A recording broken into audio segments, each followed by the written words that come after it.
এই তো আজকে শত কর্মব্যস্ততার মাঝে দিয়ে আরেকটি সকাল শুরু হয়ে গেল আমার। এই তো আজকে মেয়ের কিছু পছন্দের খাবার নিয়ে আপনাদের সামনে চলে আসলাম মেয়ের আবদার রাখতে। সো হ্যালো এভরিওয়ান, কেমন আছেন সবাই? আশা করছি সবাই খুবই ভালো আছেন। এই তো আজকে আরেকটি নতুন ব্লগ নিয়ে আপনাদের সামনে চলে আসলাম। আজকে মেয়ের কিছু পছন্দের খাবার তৈরি হবে। তো আমি আমার খাবারটা খেয়ে নিচ্ছি, এদিকে মেয়েকেও খাবারটা খাওয়াই দিয়েছি।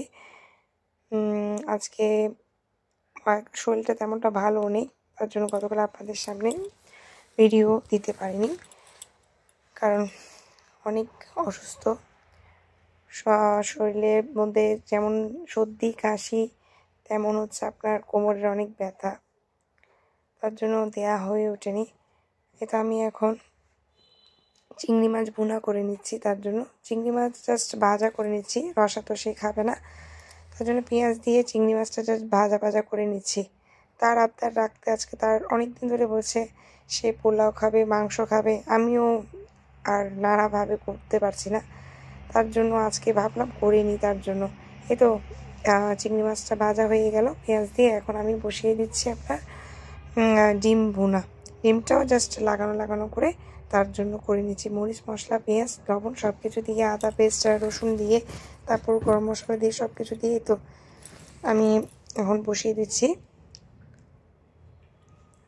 তার আবদার রাখতে আজকে এত খাবার রান্না করা, কিন্তু এদিকে শরীর তেমনটা ভালো নেই, তাও কি করার, আর মেয়ের আবদার তো রাখতে হবে। মাদের কাজে বাচ্চাদের সব কিছু পূরণ করা, কারণ তাদের আবদার না রাখলে তো হবে না। তাদের আবদার সবার উপরে, আবার বাচ্চাদের বলেন আর আমাদের হাজব্যান্ডের বলেন, কিন্তু আমাদের আবদার কারো পূরণ করার কোনো খেয়ালই থাকে না, কিন্তু আমাদের আবার সবার আবদার পূরণ করে যেতেই হবে, সে আমি মরি আর বাঁচি। আচ্ছা যাই হোক, কারণ কথা বলতে আমি এদিকে মুরগিটা বসিয়ে দিলাম, কষিয়ে ভালো করে পেঁয়াজ রসুন আদা পেস্ট সব কিছু আগে থেকে দিয়ে মুরগিটা আমি ম্যারিনেশন করে রেখেছিলাম। এখন জাস্ট ভালো করে কষিয়ে মুরগিটা বসিয়ে দিয়েছি পাশের চুলায়।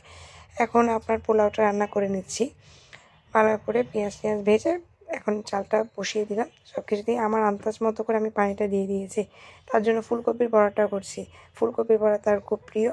আমি যতই ব্যস্ত থাকুক না কেন, কিন্তু আমার চুলাটা অপরিষ্কার থাকতে পারবে না। চুলাটা আমার পরিষ্কার করে রাখতেই হবে, আর রান্নাঘরটাও পরিষ্কার করে যেতে হবে, কারণ রান্নাঘর অগোছালো থাকবে সেটা আমার সত্যিই একদম অপছন্দ লাগে, ভালো লাগে না, সেটা আগে সবার উপরে।